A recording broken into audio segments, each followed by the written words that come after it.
जरूरी है। इस प्रकार से मैं चाहता हूं कि उसमें जाके हम इस बात को समझने का प्रयास करें। प्रेम बहुत से इसमें आयाम है। यूसुफ का प्रेम मरियम के प्रति, मरियम का प्रेम प्रभु यीशु मसीह के प्रति, परमेश्वर पिता का प्रेम, प्रभु यीशु मसीह का प्रेम जगत के प्रति, हमारा प्रेम एक दूसरे के प्रति। लेकिन इसके मैं और आगे नीचे जाना चाहता हूं, धर्मी होने के लिए क्या जरूरी है। आइए निकालें नीति वचन 15:29। नीति वचन 15:29।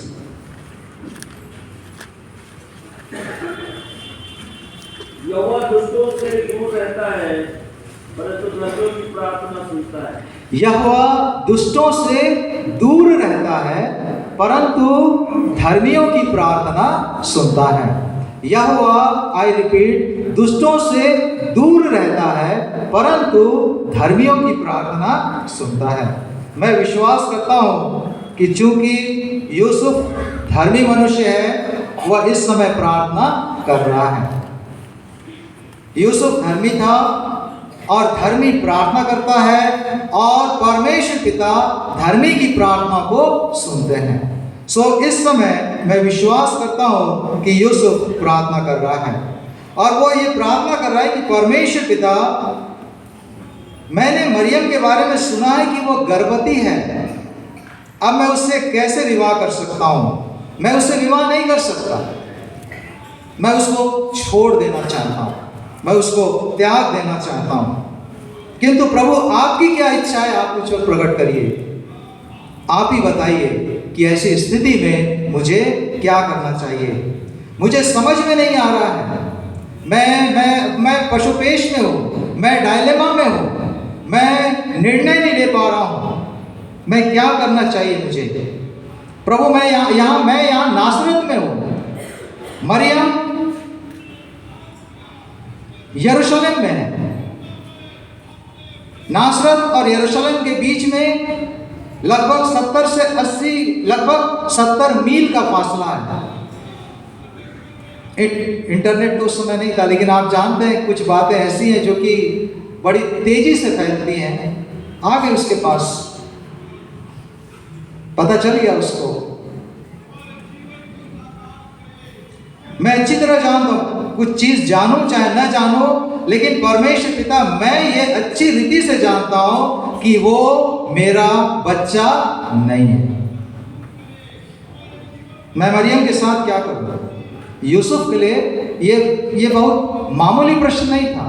यूसुफ के लिए एक गंभीर प्रश्न है, क्योंकि वो सोच रहा है कि मेरे परिवार वाले क्या बोलेंगे, मेरे पास पड़ोस वाले क्या बोलेंगे, जिनसे मेरा लेन देन है, ये इससे तो मेरा बिजनेस भी मार खाएगा, मेरे फ्यूचर पर भी इसका प्रभाव पड़ेगा। क्या आपने अपने जीवन में कभी ऐसी स्थिति का सामना किया है कि बहुत कुछ, सब कुछ नहीं तो कम से कम बहुत कुछ दांव पर लगा है, और आपको नहीं मालूम कि ऐसी स्थिति में आपको क्या करना चाहिए, लेकिन आप प्रार्थना कर रहे हैं कि परमेश्वर पिता, आप प्रकट करिए, आप क्या चाहते हैं। परमेश्वर पिता, मेरे भविष्य का सवाल है, मेरे परिवार का सवाल है, मेरे कैरियर का सवाल है, मेरे इनकम का सवाल है। ऐसी कठिन स्थिति में यूसुफ है, और 20वें पद में हम पढ़ते हैं कि वह इन बातों की सोच में था। और मैं ऐसा विश्वास करता हूं कि चूंकि यूसुफ धर्मी व्यक्ति था, वह इन बातों की सोच के साथ ही साथ निरंतर प्रार्थना भी कर रहा था।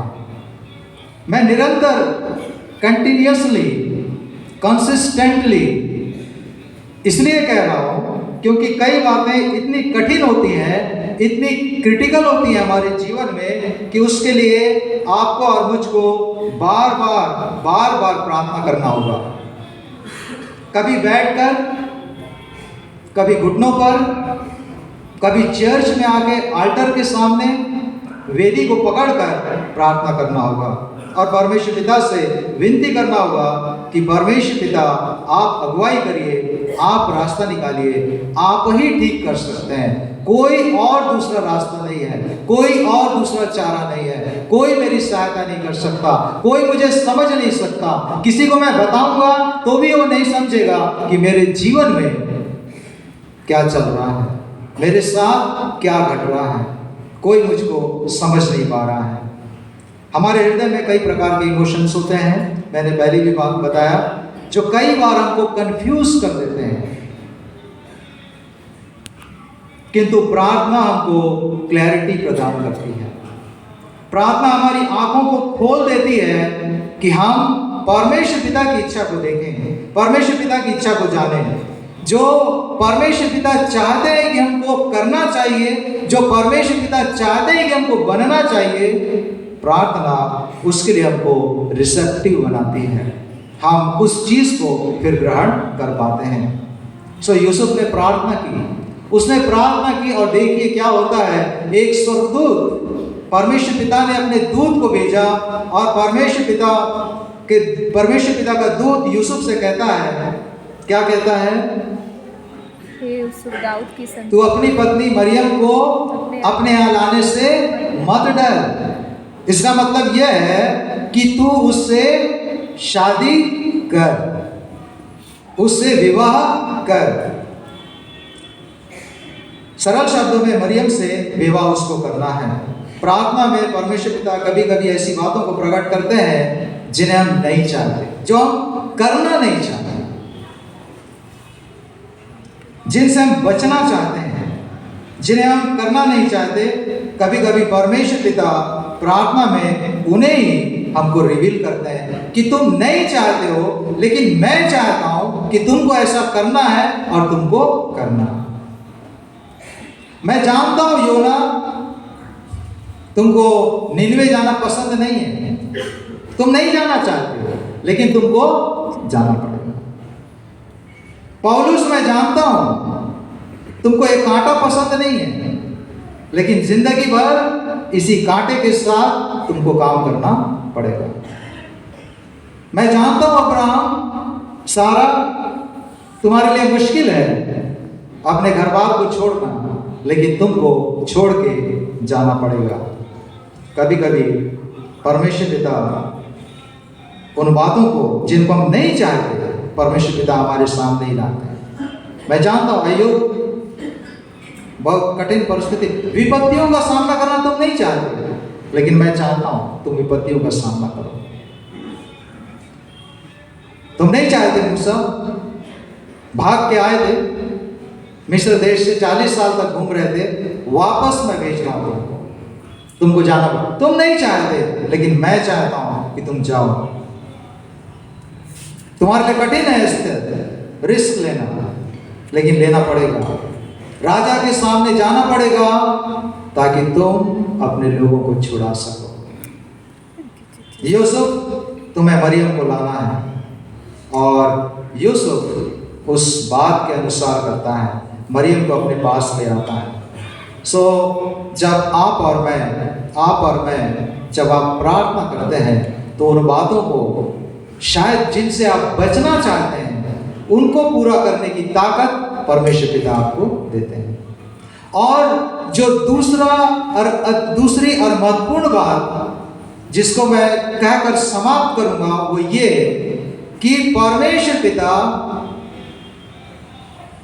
आपको, जब आप प्रार्थना करते हैं, तो अपने उस बड़ी योजना में शामिल करते हैं जिसके द्वारा लोग इस बात को जाने कि वो परमेश्वर, सृष्टिकर्ता परमेश्वर, जीवन देने वाला परमेश्वर, छुड़ाने और बचाने वाला परमेश्वर, अनंत जीवन देने वाला परमेश्वर उनके बीच में है। विवाह करना, मरियम एक बेटा जनेगी, उसका नाम यीशु रखा जाएगा, उसका नाम इम्मानुएल रखा जाएगा, जिसका अर्थ है परमेश्वर हमारे साथ। और जो सबसे महत्वपूर्ण, जो पूरे क्रिसमस का जो संदेश है, मत्ती 1:21, कि वो पुत्र जनेगी और उसका नाम तू यीशु रखना, क्योंकि वो अपने लोगों का उनके पापों से उद्धार करेगा। और ये बात, ये कंसिस्टेंसी, ये धार्मिकता, परमेश्वर पिता के समीप बने रहने की धार्मिकता, परमेश्वर पिता से निरंतर प्रार्थना करते रहने की धार्मिकता, ये उस प्रेम को हमारे जीवन में उंडेलती है या डालती है जो परमेश्वर पिता चाहते हैं जिसके द्वारा हम उनसे प्रेम करें। हमने पढ़ा प्रेम इसमें नहीं कि तुमने मुझसे प्रेम किया, प्रेम इसमें है कि मैंने तुमसे प्रेम किया।